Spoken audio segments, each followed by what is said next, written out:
Deathworlder forces respond to a galactic distress call. Earth strikes back. Commander Sarah Chen stood on the bridge of the UES Prometheus, watching the stars streak past as humanity's first interstellar warship cut through hyperspace. 3 months had passed since the mysterious signal reached Earth, broadcasting on frequencies that shouldn't have existed according to human science. The message was simple but desperate, a plea for help from something calling itself the Galactic Federation. The signal had changed everything. In a matter of weeks, governments across Earth had pooled resources like never before.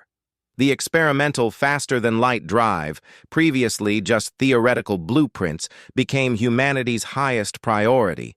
Scientists worked around the clock, engineers pushed the boundaries of what was possible, and the military prepared for the unknown.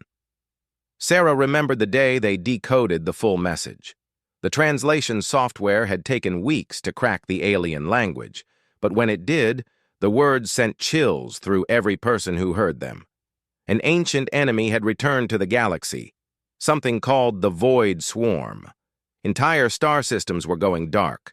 Civilizations that had stood for millions of years were falling in mere days. The aliens described themselves as peaceful explorers and traders, bound together in a federation that spanned thousands of worlds. They had reached out to every species they could contact, begging for military assistance. Most replies they received were regrets and apologies as species after species evacuated their worlds or went into hiding. But Earth had answered differently. "Captain, we're receiving another transmission from the rally point," announced Lieutenant Rodriguez from the communications station. "The Galactic Federation fleet is requesting our estimated arrival time." Sarah nodded. "Tell them we'll be there in 6 hours, and remind them that we're coming with everything we've got." The Prometheus wasn't traveling alone. Behind her flew a fleet of 50 Earth vessels, hastily converted from exploration ships, orbital defense platforms, and even mining rigs. Each had been equipped with humanity's most advanced weapons systems, fusion reactors powerful enough to light small cities, and crews trained in the brutal art of warfare that seemed foreign to their alien allies. Dr. Marcus Webb, the expedition's xenobiologist, approached Sarah with a concerned expression. "Commander, I've been analyzing the cultural data the Federation transmitted. These species have been at peace for so long that most don't even have words for concepts like tactical nuclear strike or boarding action. Some haven't fought wars in over 10,000 years. Sarah raised an eyebrow. "What exactly are you saying, Doctor?" "I'm saying that when they asked for military assistance, they might not have understood what they were asking for. Humans are the only species in their database that lists warfare as a cultural specialty. Most Federation worlds have never experienced violence beyond the occasional accident." The implications were staggering. Humanity had spent its entire history fighting wars, developing bigger weapons, better armor, more effective tactics. What seemed normal to humans apparently made them unique in the galaxy. "Captain," called out Ensign Park from the sensor station, "we're dropping out of hyperspace now. The rally point should be visible in 3, 2, 1. The view screen flickered as the Prometheus returned to normal space, and gasps echoed throughout the bridge. Ahead of them stretched the largest gathering of starships Sarah had ever imagined. Thousands of vessels from hundreds of different species floated in a loose formation around a massive space station. The ships were beautiful, elegant designs that looked more like works of art than military vessels. "My God," whispered Dr. Webb. "Look at the size of some of those ships. They must be kilometers long." But Sarah's military eye noticed something else. "Doctor, those ships are gorgeous. But where are their weapons?" "I can barely see any defensive systems at all." Before Webb could answer, the communications system crackled to life. A melodious voice spoke in heavily accented English, clearly translated through some kind of universal device. "Welcome, ships of Earth. This is Admiral Zephyr of the Altarian Star Navy, current commander of the Federation Defense Fleet. We are honored by your response to our call for aid. Please proceed to Docking Bay 7 for briefing and coordination. As the Prometheus approached the massive station, Sarah could see the alien ships more clearly. They were indeed magnificent, built with materials that seemed to shift color in the starlight, equipped with engines that produced no visible exhaust, and designed with smooth curves that suggested thousands of years of peaceful development. But they were also clearly not built for war. The docking process was surprisingly smooth, with the Federation's technology automatically adjusting to accommodate human ship designs. As Sarah and her senior staff prepared to meet their alien allies, she couldn't shake the feeling that humanity was about to discover just how different they were from the rest of the galaxy. The station's interior was even more impressive than its exterior. Corridors wide enough to drive vehicles through were filled with beings of every imaginable description. Sarah saw crystalline creatures that chimed when they moved, gaseous entities contained in environmental suits, reptilian humanoids with jeweled scales, and dozens of other species she couldn't begin to classify. But what struck her most was how they all looked at the human delegation. There was curiosity, certainly, but also something else. Fear? Respect? It was hard to tell. Admiral Zephyr turned out to be a tall, graceful being, with 4 arms and skin that shifted from blue to purple as emotions played across their features. When they saw the humans approaching, their skin took on a deeper purple hue that Dr. Webb's cultural database identified as nervous excitement. "Humans of Earth," Admiral Zephyr said, their voice creating harmonious overtones that human ears found strangely beautiful. "We have studied your cultural transmissions and historical records. Your species' military capabilities are unprecedented in our experience." Captain Voss of the German contingent stepped forward. "Admiral, we understand you're facing an existential threat. We're here to help, but we need to understand exactly what we're dealing with." The briefing that followed was sobering. The Void Swarm wasn't just another hostile species. They were something older and far more dangerous. Ancient records suggested they had appeared in the galaxy before, perhaps millions of years ago, consuming entire civilizations before vanishing back into the dark spaces between galaxies. The swarm's ships were biological in nature, growing rather than being built. They consumed everything in their path, converting matter and energy into more ships, more weapons, more soldiers. Worlds weren't just conquered, they were devoured down to the core. "How many ships do they have?" asked Commander Chen. Admiral Zephyr's skin shifted to a deep, troubled gray. "Our best estimates suggest several million vessels, ranging from fighters the size of your smaller ships to world ships larger than moons. They've consumed 47 star systems in the past year alone." The number hung in the air like a death sentence. Even the combined might of the Federation's thousands of member species seemed insignificant against such odds. "What about your military capabilities?" Dr. Webb asked. "Surely with so many advanced civilizations, you must have powerful weapons." The Admiral's skin brightened slightly, taking on what the cultural database identified as embarrassed yellow. "Doctor, most Federation species abandoned military technology thousands of years ago. Our ships are equipped with mining tools, construction equipment, and defensive shields, but very few actual weapons. We are a peaceful alliance of explorers and scholars." Sarah felt a chill run down her spine. "Admiral, exactly how many military vessels does the Federation have?" "Including the ships you see here, approximately 200 vessels that we would classify as capable of combat. Most are scientific research ships with improvised weapon systems." The silence that followed was deafening. The humans exchanged glances, each realizing the magnitude of what they were facing. The galaxy's greatest alliance of civilizations had called for help, and they had answered with 50 ships against an enemy with millions. But Commander Chen had not become humanity's first interstellar fleet commander by backing down from impossible odds. She straightened her shoulders and looked Admiral Zephyr directly in their large, multifaceted eyes. "Admiral, show us everything you know about the swarm's tactics, technology, and current positions.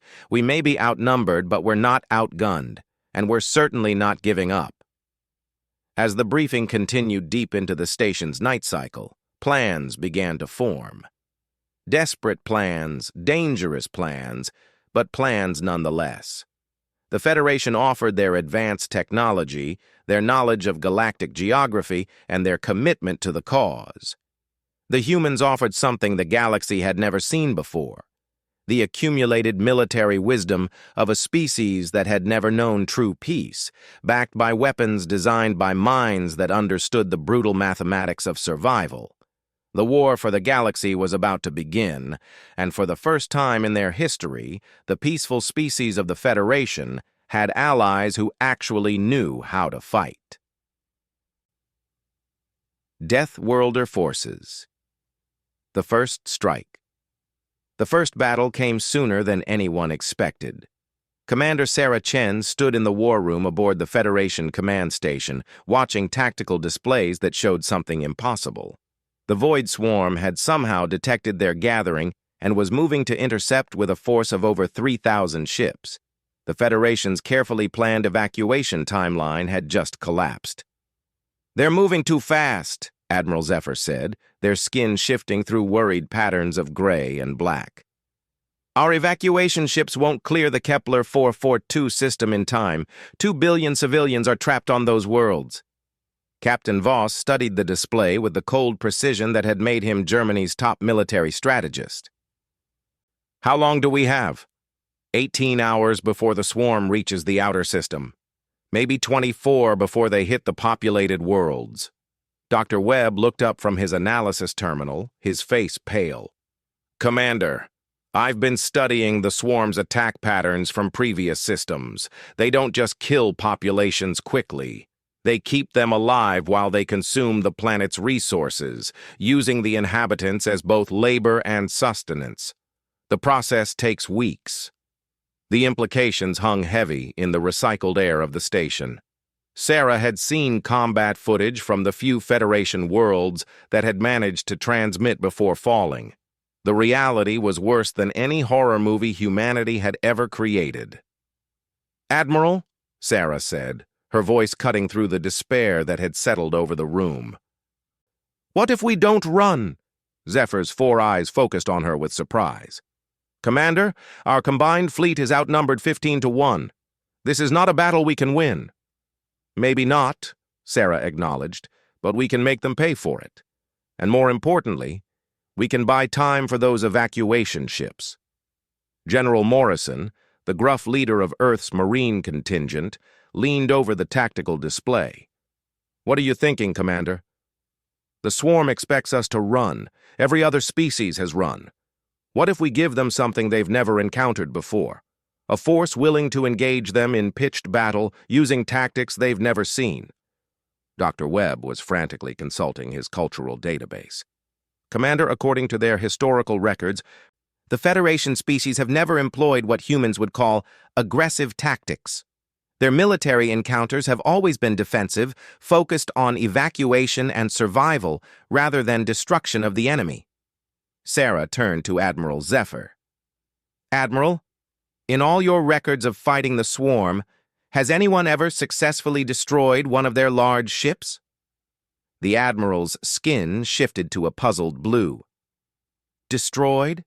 You mean damaged beyond their ability to regenerate?" "No, Commander. Their ships are biological. They heal from damage within hours or days. The best anyone has achieved is temporary delays." "That's because no one has hit them hard enough," Captain Voss said, understanding beginning to dawn in his eyes. "They've never faced weapons designed specifically to kill." The next few hours were a whirlwind of preparation. The Federation's advanced technology was impressive, but it had been designed by peaceful minds for peaceful purposes. Their energy shields could deflect meteor impacts and cosmic radiation. Their sensors could detect gravitational anomalies across light years. Their ships could cross the galaxy in weeks. But they had never built a weapon designed to completely destroy an enemy. The humans changed that. Working with Federation engineers, the Earth fleet began rapidly retrofitting both human and alien vessels with weapons systems that horrified their new allies. Antimatter warheads that could crack planets, kinetic projectiles accelerated to significant fractions of light speed, particle beams that could cut through any known material. Most disturbing to the gentle Federation species were the humans' tactical plans. "You want to use our hospital ships as what?" Admiral Zephyr asked, their skin now flashing warning patterns of red and orange. "Q ships," General Morrison explained patiently. "We disguise heavy weapons platforms as medical vessels. When the swarm moves to capture rather than destroy them, thinking they're helpless, we spring the trap. This is deception, treachery. This is war," Sarah said quietly. "Admiral, your people called us for help because you're facing extinction. But you have to let us fight the way humans fight, or we're all going to die together." The philosophical arguments continued even as the swarm drew closer, but practical necessity won in the end. The Federation had no choice but to trust the species they had summoned from the galactic rim. When the Void Swarm arrived in the Kepler 442 system, they found something unprecedented in their millions of years of conquest. Instead of a fleeing population and scattered defensive vessels, they encountered a battle line. 50 human ships anchored the center, their hulls bristling with weapons that registered on no known database.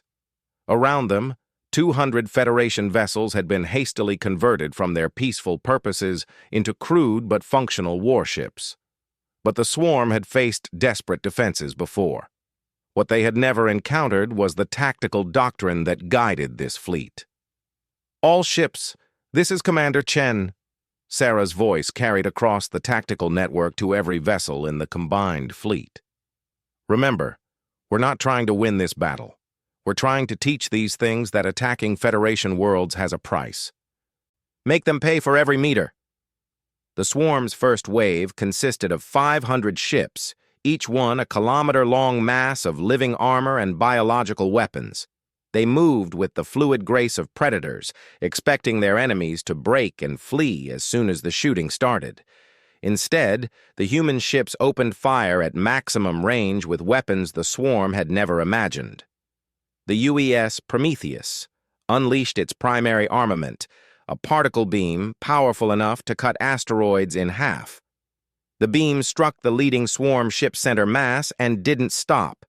It punched completely through the creature's body, cauterized the wound to prevent regeneration, and continued on to damage 2 ships behind it. Across the battle line, similar scenes played out as human weapons proved their terrible effectiveness.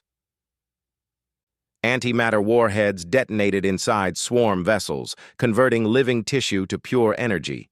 Kinetic projectiles moving at 30% of light speed simply erased anything they touched from existence. For the first time in eons, swarm ships were dying faster than they could regenerate. But the swarm adapted quickly.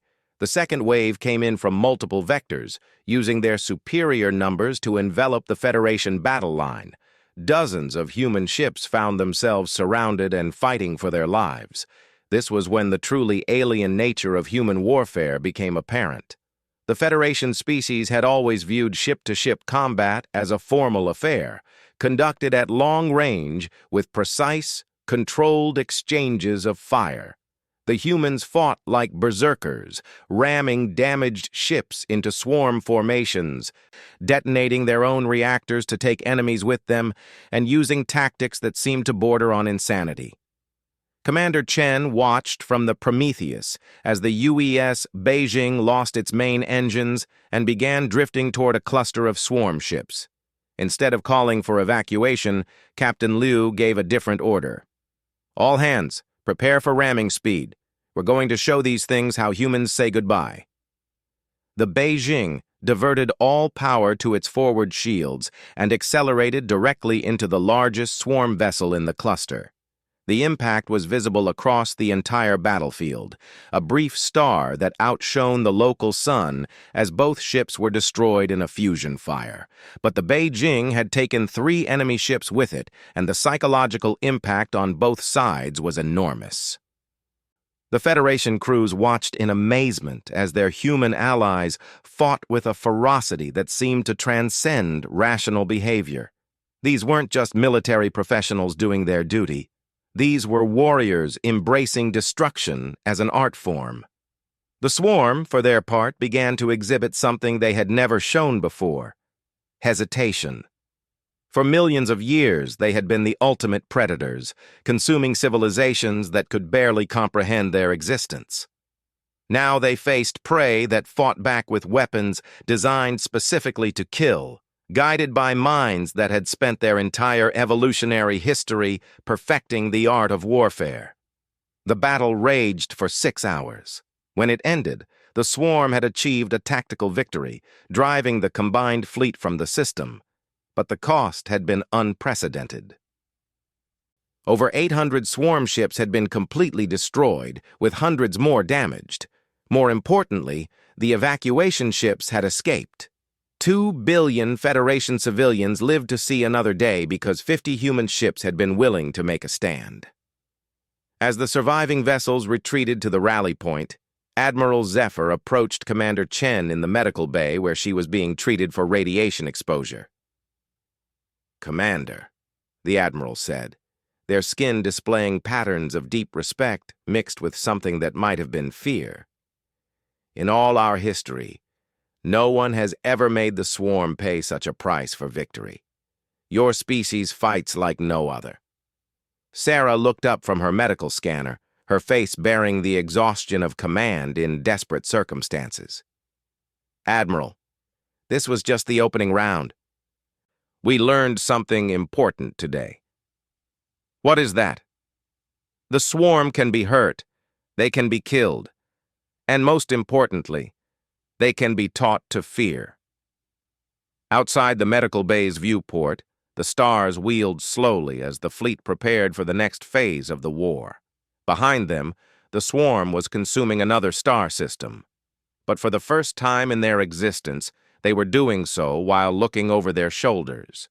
The galaxy's newest predators had just met Earth's children, and the equation of power was beginning to change. Deathworlder forces. Earth strikes back. 3 months after the first battle, the war had transformed both sides in ways no one could have predicted. The Void Swarm, ancient predators accustomed to easy conquest, found themselves facing an enemy that fought with strategies they couldn't comprehend. Human military doctrine, refined through thousands of years of warfare against their own species, proved devastatingly effective against creatures that had never encountered organized resistance. But the real change was in the Federation itself. Commander Sarah Chen stood on the bridge of the UES Retribution, the first ship built jointly by human and Federation technology. Around her, officers from a dozen different species worked side by side, their peaceful nature gradually giving way to something harder and more determined. "Commander," called Lieutenant Zara 7, a crystalline being whose species communicated through harmonic resonance, "we're receiving reports from the advanced scouts. The swarm has established a major staging ground in the Vega system. Estimates suggest over 50,000 ships." Dr. Webb, now bearing the scars of 3 major battles, looked up from his analysis station. "That's not just a fleet, Sarah. That's their forward command structure. Intelligence suggests they're preparing for a major push toward the Federation core worlds." The past 3 months had been a brutal education for both sides. The Federation had learned the harsh mathematics of warfare, that sometimes peaceful beings had to become killers to protect what they loved. Species that hadn't raised weapons in millennia were now manufacturing warships and training soldiers. Meanwhile, the humans had discovered that their reputation was spreading through the galaxy like wildfire. The swarm had begun avoiding systems where human ships were detected. Other hostile species, sensing weakness in the Federation's new military stance, had instead chosen to negotiate rather than fight. Admiral Zephyr materialized on the bridge through their species' unique transportation technology, their skin now displaying the confident patterns that Sarah had learned indicated battlefield experience. "Commander Chen," the Admiral said, "the Federation Council has reached a decision. They're authorizing Operation Deathblow." Sarah raised an eyebrow. The Federation had certainly learned human military terminology quickly. "All human fleet elements are to rendezvous at coordinates we're transmitting now. We're going to hit the Vega staging ground with everything we have." Captain Voss, now commanding the Joint Tactical Division, studied the holographic display. "Admiral, our intelligence suggests this is exactly what the Swarm wants. They're concentrating their forces to draw us into a decisive battle where their numbers advantage will be overwhelming." "Perhaps," Admiral Zephyr replied, their skin shifting to the determined gold that indicated resolve. "But in the past 3 months, we've learned something from our human allies. Sometimes the only way to win is to risk everything." The plan that emerged was ambitious beyond anything the Federation had ever attempted. Instead of the defensive actions that had characterized their previous military efforts, they were going to strike directly at the heart of swarm power in this galactic region. But the human contribution to the plan was what made it possible. "The key," explained Dr. Webb to a gathering of Federation military leaders, "is understanding how humans approach warfare differently than any other species we've encountered." He activated a holographic display showing tactical analyses from their previous battles. "Other species fight to survive, to defend, to escape. Humans fight to win, regardless of cost. But more than that, humans understand psychological warfare." A Federation general, a being that looked like a cross between a mantis and a tree, clicked their mandibles in what served as their species' expression of confusion. Psychological warfare? The Swarm are biological machines. They don't experience fear or doubt. "That's what we thought too," Sarah interjected, "until we started paying attention to their behavior patterns. The Swarm aren't just biological machines, they're a collective intelligence, and collective intelligences can be influenced." She gestured to tactical recordings from their recent engagements. "Watch how they react when one of their major vessels is destroyed. There's a pause, a moment of reorganization. They do feel something analogous to shock." General Morrison stepped forward, his weathered face bearing the marks of a professional soldier. "What Commander Chen is saying is that the Swarm can be demoralized, and demoralized enemies make mistakes. The operation they planned was unlike anything attempted in galactic history.